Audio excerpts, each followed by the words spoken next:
sedikit pengabdiannya setelah lulus dari Wadi Mubarak. Ya, alhamdulillah di 2015 saya lulus dari Ma'had Wadi Mubarak, sekaligus juga sudah menyelesaikan proses pengambilan sanad Al-Quran ini. Dan alhamdulillah pada saat itu langsung penugasan pengabdian dari abi saya sendiri. Beliau yang menugaskan saya sendiri, bukan dari lembaga Wadi Mubarak, karena memang tidak ada syarat untuk mengabdi pada saat itu. Saya ditugaskan untuk mengabdi di Ma'had Al-Burhan Hidayatullah Semarang. 7 bulan di sana, di Semarang. Kemudian dilanjutkan untuk mengabdi di Pondok Pesantren Darul Hijrah 2 Pandaan, ya, di Pasuruan, Jawa Timur, sampai tahun 2018. Kemudian ba'da Ramadan ada penugasan lagi, ya, untuk menuntut ilmu ke Sudan pada saat itu. Lalu mungkin bisa menceritakan sedikit kisahnya bisa ke Mekah untuk daurah Al-Quran.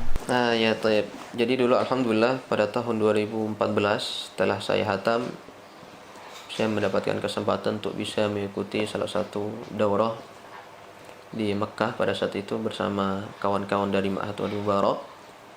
Ya, jadi di situ Ma'had mengadakan kerjasama dengan salah satu lembaga di sana untuk mengadakan daurah Al-Quran. Jadi para santri yang sudah hafal Al-Quran diberikan tempat untuk menyetorkan hafalannya kepada satu syekh. Jadi satu orang santri dengan satu syekh, ya, menyetorkan hafalannya itu setiap hari minimal 5 juz satu kali duduk, sehingga dalam waktu 6 hari sudah bisa hatam 30 juz. Kemudian kita diberi syahadah telah menyelesaikan hafalan Al-Quran kepada syekh tersebut di Masjidil Haram Makkah Al-Mukarramah. Lalu bagaimana kok bisa sampai ke Gunung Tembak untuk menjadi imam selama bulan Ramadan? Ya, taib.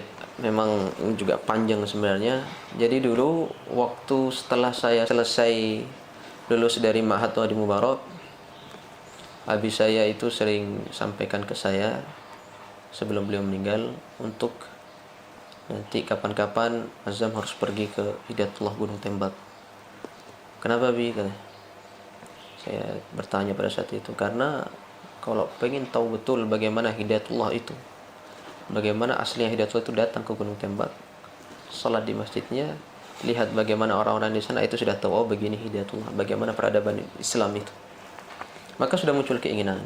Sempat mau diajak untuk Munas pada tahun 2012 kalau tidak salah, itu ada Munas, cuma tidak jadi. Waktu itu nggak jadi, ya, ada beberapa hal. Tapi qadarullah, ternyata Allah punya rencana lain.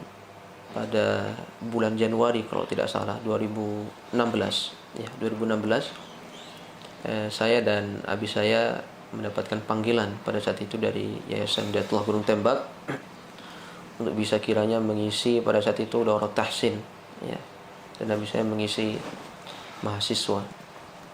Dan alhamdulillah pada itulah mulanya tahun 2016 saya datang ke Gunung Tembak, mengisi sharing, kemudian juga melihat bagaimana Hidayatullah kampus pusat ini, ya, Hidayatullah Gunung Tembak ini, dan berlanjut terus, ya, pada ada daurah yang kedua. Kemudian sempat kemarin datang silatnas, sehingga akhirnya dapat amanah dari DKM Masjid Ar-Riyad Gunung Tembak untuk bisa menjadi imam di Hidayatullah Gunung Tembak pada tahun 2018, tahun lalu dimulai. Kemudian alhamdulillah Allah masih berikan kesempatan kepada saya kembali untuk bisa mengimami sholat qiyamul lail bersama para jamaah Hidayatullah Gunung Tembak ini. Apa kesan yang paling membekas lah di Gunung Tembak ini? Iya, Masya Allah, ya. Kesannya banyak sekali, ya. Tapi yang paling membekas, saya melihat bahwa para warga Gunung Tembak, para jamaah Hidayatullah Gunung Tembak ini benar-benar, ya, bagaimana ingin sekali, ya, untuk hidup berquran. Maksudnya bagaimana kecintaan kepada Al-Quran. Ya, itu sangat tinggi sekali bagi warga Gunung Tembak ini. Bagaimana mereka menjadikan Al-Quran ini benar-benar sebagai pedoman hidup. Jadi tidak ada yang kedua kalau sudah ada Al-Quran di sana. Jadi Al-Quran harus dinomorsatukan. Benar-benar kesan yang sangat membekas sekali bagi saya. Dan itulah yang membuat saya tidak ragu andai kata diberikan amanah kemarin untuk menjadi imam Ramadan di sini, karena memang saya merasakan bagaimana lingkungan, bagaimana bi'ah yang sangat menyenangkan bisa hidup bersama orang-orang yang taat beribadah, yang orang-orang yang rajin membaca Al-Quran, benar-benar di bi'ah lingkungan orang-orang baik. Ya. Semoga Allah menjaga kita semua.